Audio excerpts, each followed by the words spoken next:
3월 17일입니다. 정한 음식과 부정한 음식이라는 제목으로 레위기 11장 1절에서 23절까지 말씀 봅니다.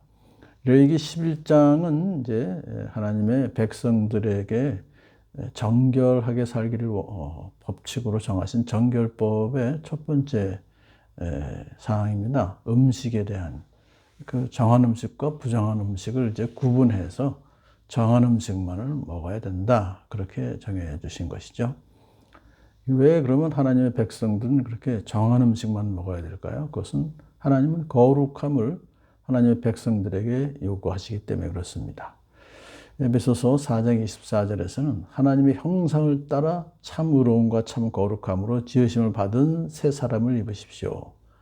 그러니까 신약 성경에서 이제 하나님의 자녀들은 결국은 하나님 형상을 따라 참 의로움과 참 거룩함으로 지으심 받았다. 그렇기 때문에 이 거룩한 삶을 살기를 원하시는 것이죠.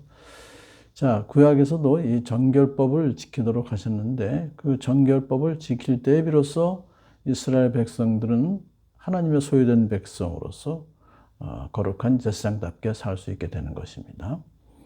자, 오늘은 음식에 관한 정결법을 주셨는데 하나님은 음식을 구별하여 먹음으로써 구별된 하나님의 백성의 정체성을 유지하라 그렇게 말씀하시는 거예요.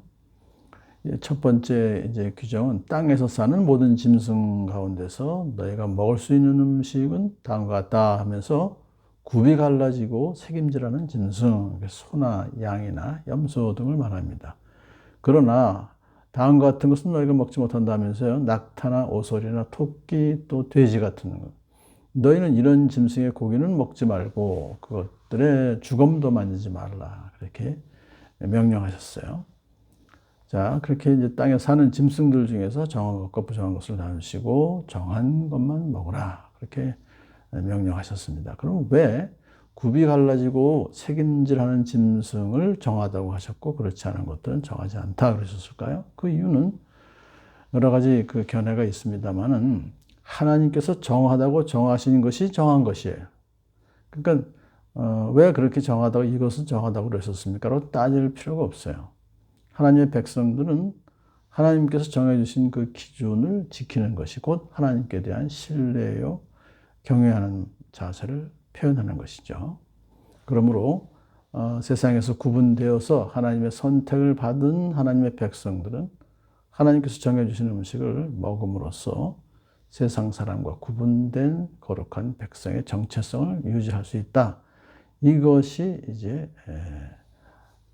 하나님께서 그런 입법 취지가 바로 그런 것이죠. 하나님께서 항상 말씀하시기를 내가 거룩하니 너희도 거룩하게 되어야 된다라고 말씀하심으로써 정한 음식을 먹음으로써 거룩한 백성의 정체성을 유지해야 된다 이렇게 말씀하신 것입니다. 이어서 물에서 사는 것 중에서는 지느러미와 비늘이 있는 물고기는 정한 음식이지만 그렇지 않은 것은 피해야 된다. 어패류나 오징어나 낙지, 장어, 고등어 등은 부정한 음식이다. 새 중에서는 대개 먹을 수가 없습니다. 맹금류, 사체를 먹는 새들, 독수리, 솔개, 까마귀, 타조, 깔매기, 부엉이, 올빼미, 황새, 박쥐 이런 것은 먹으면 안 된다.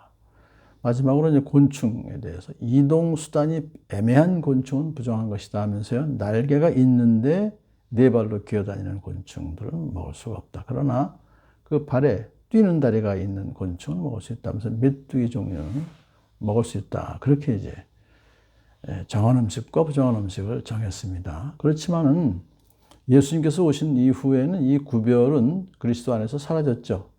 왜냐하면 예수님은 모든 것이 정하다라고 선언하셨습니다. 마가복음 7장 19절 보게 되면 하나님 예수님께서 이런 말씀을 하여 모든 음식은 깨끗하다고 하셨기 때문이죠.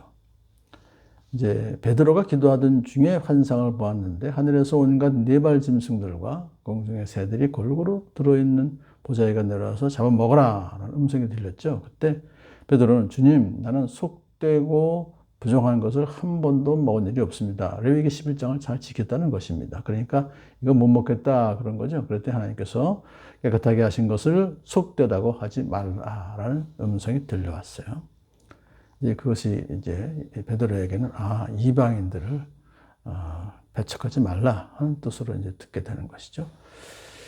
자, 예수님 안에서는 이제 더 이상 정함과 부정한 그 음식 구분이 존재하지 않습니다. 그러나 무엇을 먹든지 마시든지 우리 성도들은, 크리스찬들은 하나님의 영광을 위해서 하라. 그렇게 사도 바울이 고린도 교인들에게 말했죠. 그러므로 여러분은 먹든지 마시든지 무슨 일을 하든지 모든 것을 하나님의 영광을 위해서 하십시오.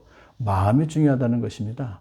어떤 뭘 먹고 안 먹고 그 구분이 중요한 것이 아니라 중심을 보신 하나님께 정말 그 마음을 하나님의 말씀에 순종하며 살아가는 그런 자세가 필요하다. 그런 것이죠. 그러니까 이제 더 이상 구약 시대의 엄격한 이 의식법은 존재하지 않습니다. 신약 시대에는.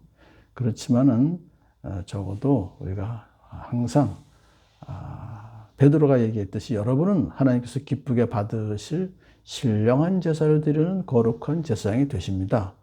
우리한테 왕 같은 제사장이라고 또 그랬죠, 베드로는. 그러므로 여러분을 불러주신 그 거룩하신 분을 따라 모든 행실을 거룩하게 하십시오라고 하는 기본 원칙을 우리가 붙잡고 항상 거룩한 삶을 추구하여 살아가시는 저와 여러분 되기를 소원합니다.